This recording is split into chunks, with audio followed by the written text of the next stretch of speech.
Hi everybody and welcome to another episode with the Anxious Resistance. Today I'm going to start off with a little bit of a story.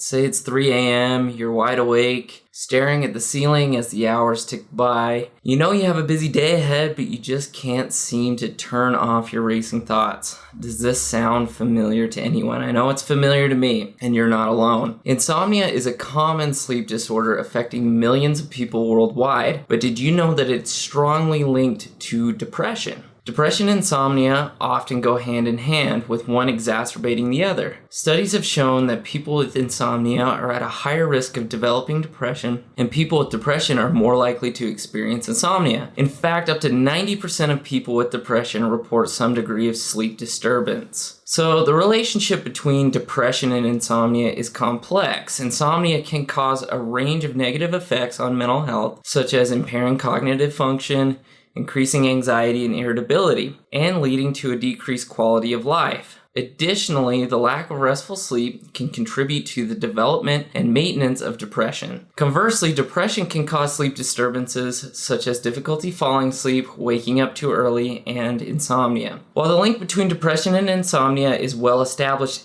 it can be a challenge to determine which came first.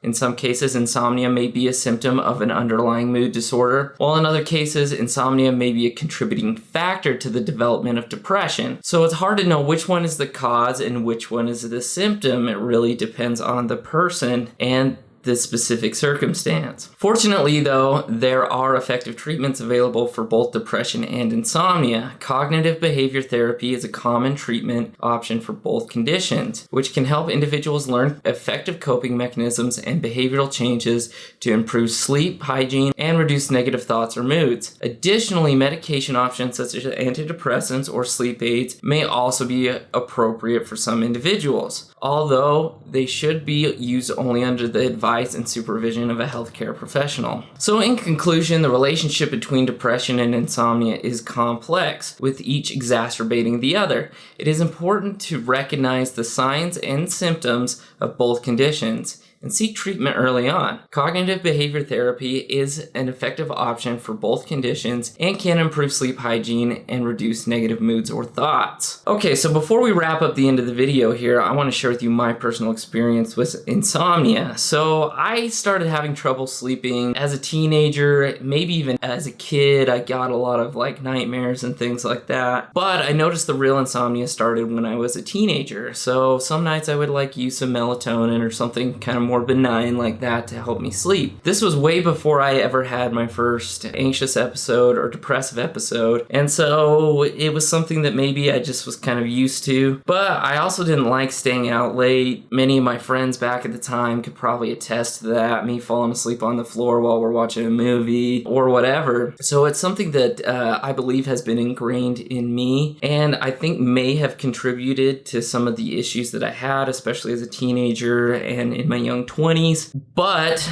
there are a lot of effective treatments. I talk about trazodone in another video, and that's something that I took for a long time to help me sleep. I also took melatonin. These days I take either hydroxyzine or sometimes I'll take some CBD to help me sleep, but most nights I'll take Benadryl with some melatonin. That's my typical help me go to sleep, and sometimes I don't even need that. So, it just kind of depends. The nice thing about insomnia is that you can find a medication that works. Like for me, I know hydroxyzine will help me sleep, and I don't need it every night. In fact, I rarely use it, but I have it there. So if I start laying in bed and I'm having all these thoughts and I'm just not falling asleep, it's been a busy day, I got a lot on my mind, but I know I have to work the next day, and as a nurse I have to get up really early, and so it's hard, but I know I can lean on that. So if it's been an hour and a half, I just haven't fallen asleep yet, I'll just take some hydroxyzine. It works quick and I can go to sleep. I know that's not the experience that everyone has, and I've certainly had periods of my life where I've needed something stronger,